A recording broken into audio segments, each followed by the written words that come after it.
En France, toute personne qui déconseille des traitements manifestement appropriés en l'état des connaissances médicales peut désormais être condamnée à une peine de prison pouvant aller jusqu'à 3 ans ou une amende pouvant atteindre 45 000 euros. Ainsi, l'état actuel de la science dans le domaine de la médecine est élevé par la loi au statut de vérité indiscutable. Celui qui conteste est enfermé.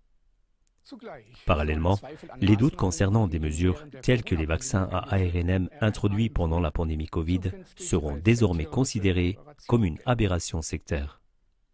Les médecins critiques perdent ainsi la possibilité de mettre en garde les gens contre des interventions médicales risquées dès que des scientifiques de premier plan les recommandent.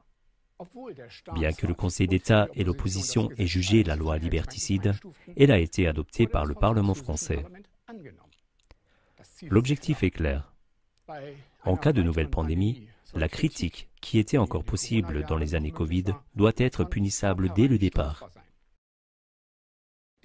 Ces préparatifs visant à étouffer dans l'œuf les dernières résistances à l'avenir montrent avec force l'importance d'un travail sur tous les mensonges et les violations des droits de l'homme de cette époque. Car il faut savoir qu'Emmanuel Macron fait partie des Young Global Leaders du Forum économique mondial FEM. Parmi ses partenaires, on trouve des groupes pharmaceutiques comme Pfizer, Moderna et AstraZeneca, ce qui explique que le FEM défende aussi leurs intérêts. Dans ce contexte, on peut se demander si Macron a vraiment à cœur le bien-être de son peuple.